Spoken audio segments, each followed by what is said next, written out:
जय हिंद दोस्तों। चलिए शुरू करते हैं। आज का हम लोग का टॉपिक है दिल्ली सल्तनत में हम लोग पढ़ रहे थे, उसमें है सैयद वंश और लोधी वंश के बारे में। जैसे हम लोग दिल्ली सल्तनत में गुलाम वंश पढ़े, खिलजी वंश पढ़े, तुगलक वंश पढ़े, ठीक उसी के बाद आता है सैयद वंश।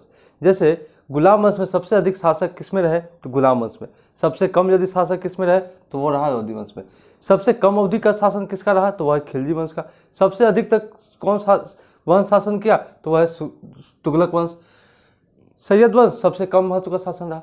तो इस तरह से सबकी जितने भी वंश रहे सबकी कुछ अलग अलग अपनी अपनी विशेषता रही है, अलग अलग शासन रहे, अलग अलग शासन प्रणाली रही, सबकी अलग अलग प्रशासनिक व्यवस्था रही, कुछ न कुछ उसमें परिवर्तन देखने को मिलता है। ठीक उसी तरह क्या है, हम लोग सैयद वंश के बारे में देखते हैं कि जब तुगलक वंश के जो शासक रहते हैं, जब तुगलक वंश के जब शासक के समय जो अंतिम शासक रहते हैं उनके समय क्या होता है, तैमूर का आक्रमण होता है। तैमूर लोग जब आक्रमण करते हैं तो उस समय भारत के जब आक्रमण करते हैं तो उस समय क्या करते हैं कि वो जो भारतीय क्षेत्र जितने भी क्षेत्र को वो जीतते हैं उस सभी क्षेत्र को क्या करते हैं, खिलजी खां को क्या करते हैं, सौंप देते हैं। उनको सौंप करके वो तैमूर लंग चला जाता है।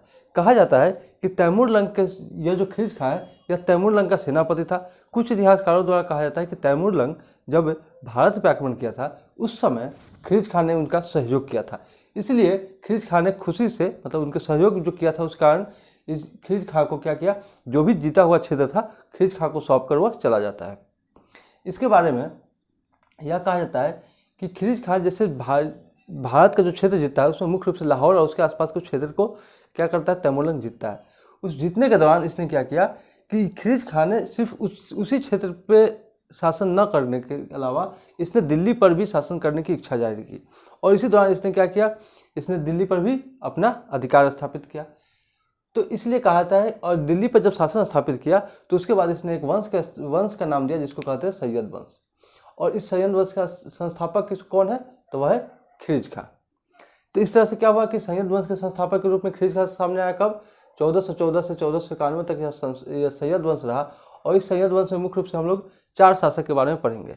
जैसे हम लोग देखते हैं कि गुलाम वंश में 11 शासक रहे, उसके बाद आया कौन सा वंश, खिलजी वंश में 5 शासक रहे, उसके बाद तुगलक वंश उसमें 9 शासक रहे, उसके बाद सैयद वंश 4 शासक, और फिर लोधी वंश इसमें मुख्य रूप से 3 शासक के बारे में हम लोग को देखते हैं।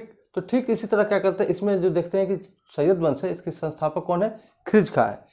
खिलजी खां यह जो व्यक्ति था इसने क्या किया, सुल्तान की उपाधि धारण न करते हुए इसने खुद को पैगंबर, जो मोहम्मद साहब थे जो इस्लाम धर्म के सबसे मतलब भगवान के रूप में जिनको जाना जाता था, उसका क्या कहता है, इसका वंशज यह बताया कि हम खुद भगवान पैगंबर के, यानी भगवान नहीं खुदा पैगंबर के क्या है, वंशज हैं।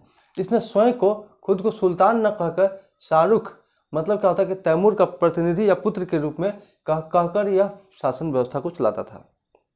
ठीक, और इसने कोई सुल्तान की उपाधि नहीं ली थी, इसने एक उपाधि धारण की जिसको कहते हैं रैयत ए अला की उपाधि इसने धारण की। इसके बाद एक जो शासक बनता है वह मुबारक शाह। मुबारक शाह जब शासक यानी 1400, यह जो शासन इसका शासन काल रहा 1414 से लेकर के 1421 तक, और 1421 से लेकर 1434 तक जो शासन किया हुआ था मुबारक शाह। इसने सुल्तान एवं शाह की उपाधि धारण की थी। और यह जो मुबारक शाह है इसके समय में एक दरबारी कवि था जिसका नाम था अहमद सर हिंदी। इसने एक पुस्तक लिखी थी जिसका नाम था तारीख मुबारक शाही। ठीक, और इसने एक मुख्य कार्य जो किया था वह यह था कि इसने मुबारकबाद शहर की क्या करी, स्थापना करी। क्योंकि हमने पहले ही कहा यह वंश काफ़ी महत्वपूर्ण उतना महत्व का नहीं है, क्योंकि इससे प्रश्न नहीं पूछे जाते हैं, इसलिए इसके ज़्यादा फैक्ट भी नहीं है। क्योंकि वंश शासक तो बहुत सारे रहे, लेकिन किसी ने अगर यदि कुछ अलग विशेष कार्य किया हो तो उसके बारे में हम लोग पढ़ते हैं। ठीक उसी तरह क्या है, उसके बाद जो शासक बना हुआ है मोहम्मद शाह 1434 से 1443 तक, और जस्ट उसके बाद आलम शाह बनता है 1443 से 1451 तक। यह कौन सा शासक रहा, अंतिम शासक के रूप में। तो सैयद वंश में इतना ही है कि इसका 4 शासक रहे। इसके संस्थापक कौन है, खिलजी खां, इसने खुद को स्वयं को पैगंबर का वंशज बताया।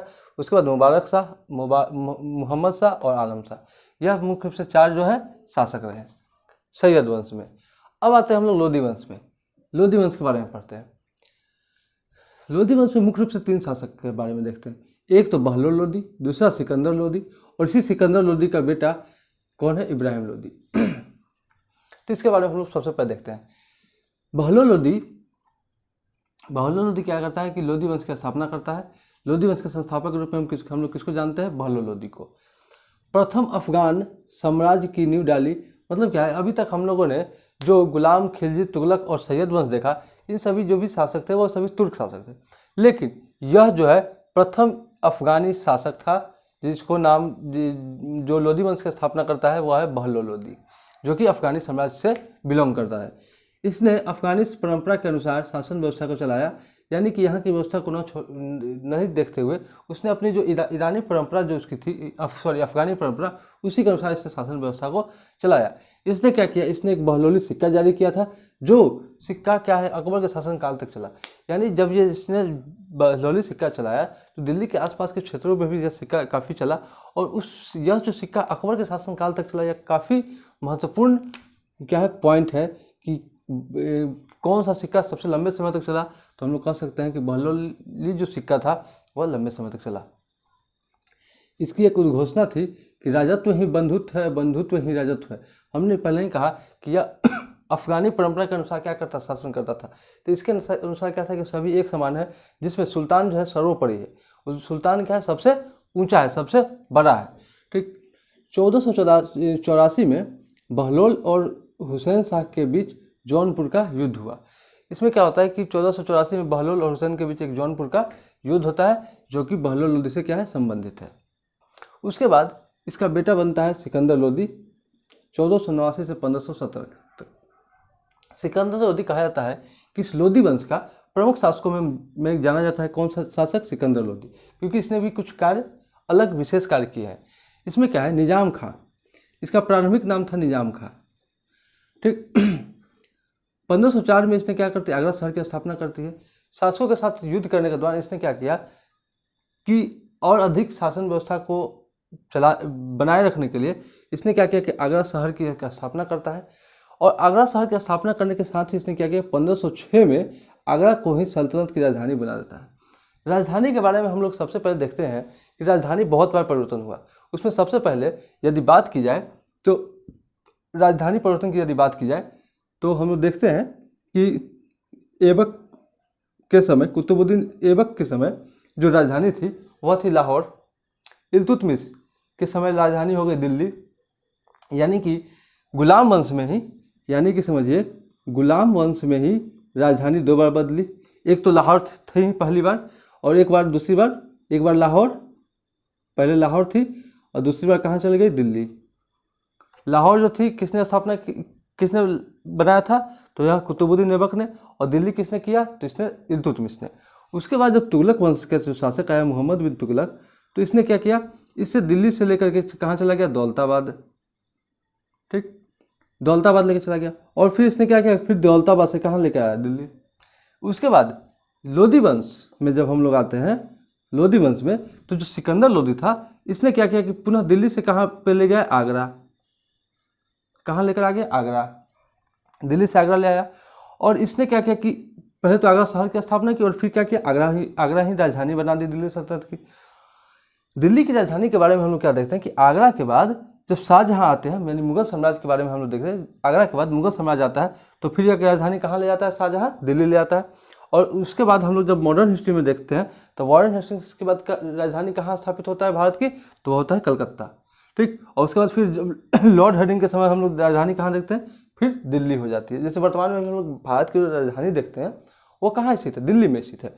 तो यह दिल्ली की घटना हम लोग देखते हैं कि सबसे पहले जो भारत की जो जो राजधानी थी वो लाहौर थी।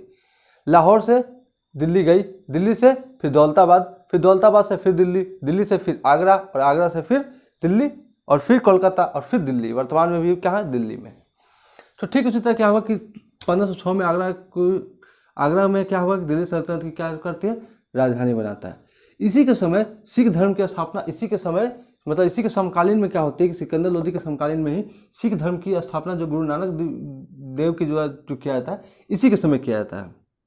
इसने क्या किया? सिकंदर लोधी ने इसने एक विशेष कार्य इसका काफ़ी प्रमुख कार्य यह रहा कि इसने भू राजस्व निर्धारण के लिए एक पैमाना जारी करता है, एक माप जारी करता है, जिसको हम लोग कहते हैं गज ए सिकंदरी।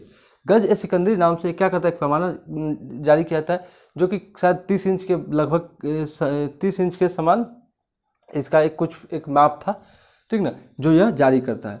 उसके बाद इसने एक अनुवाद विभाग की भी स्थापना करता है, और इसके द्वारा ही क्या किया जाता है, अरब, फारस और मध्य एशिया के विद्वानों को आमंत्रण किया जाता है, क्योंकि यह भी काफ़ी पढ़ा लिखा व्यक्ति था।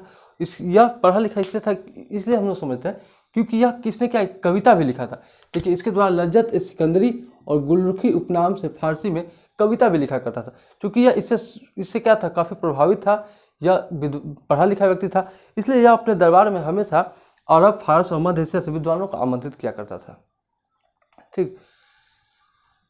सिकंदर लोदी की मृत्यु के बाद इब्राहिम लोदी, यानी सिकंदर लोदी का बेटा इब्राहिम लोदी क्या करता है, शासक बनता है।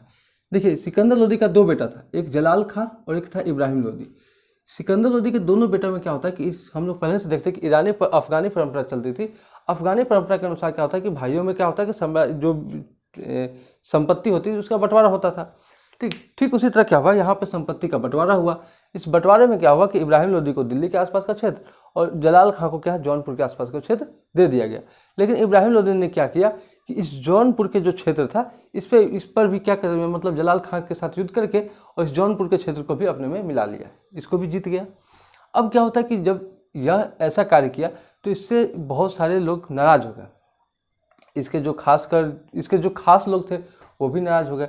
तो इसने क्या किया, इसी कारण इब्राहिम लोदी के जो चाचा थे जिनका नाम था आलम खां, इन्होंने, और एक दौलत खां जो पंजाब के शासक थे, इन्होंने क्या किया, बाबर को आमंत्रित करते हैं कि आप आइए सिकंदर लोदी के साथ युद्ध कीजिए। ठीक, तभी हम लोग इसके बारे में देख लेते हैं।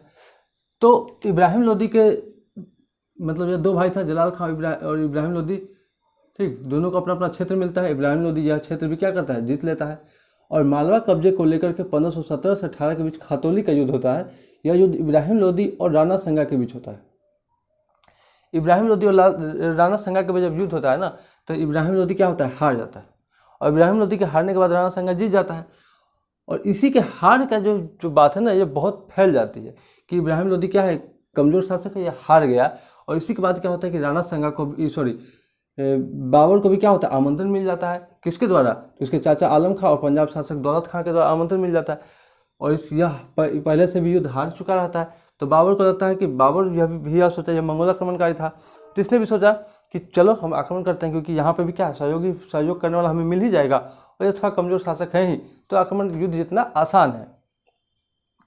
ठीक उसी के बाद 21 अप्रैल 1526 को पानीपत के प्रथम युद्ध में बाबर ने इब्राहिम लोदी को हराकर मार डाला।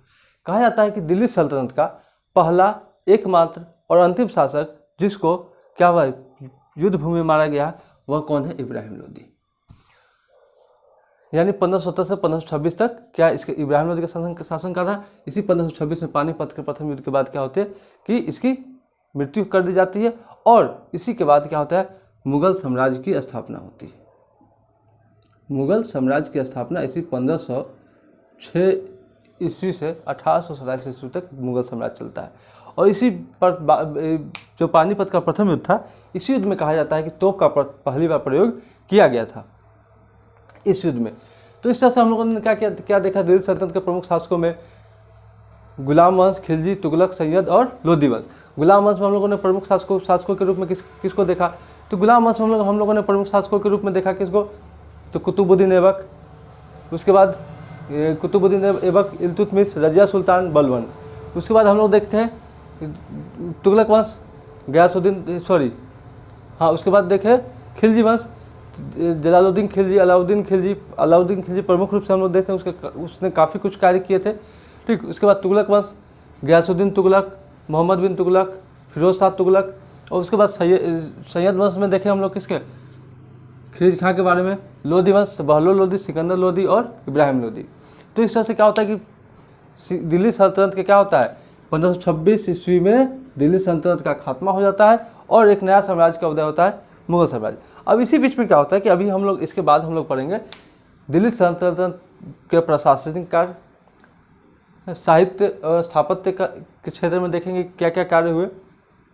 तो इन सब हम लोग आगे पढ़ेंगे। और इसी के बाद मुगल साम्राज्य स्थापित होते, लेकिन इसी का समकालीन कुछ अन्य क्षेत्रों पे, क्योंकि शासक क्या होते हैं, मजबूत रहे फिर कमज़ोर होते गए, क्योंकि सभी शासक एक जैसे तो शासनकाल नहीं रहा, कुछ शासक मजबूत आए, कुछ शासक कमजोर आए। तो उसी के दौरान क्या हुआ कि कुछ कुछ क्षेत्रों पे क्या हुआ कि जैसे बंगाल, जौनपुर, ये सब क्षेत्र पे क्या होगा, एक नए नए साम्राज्य का अलग मतलब एक नए नए राजवंश का स्थापना होने लगे स्थानीय स्तर पर।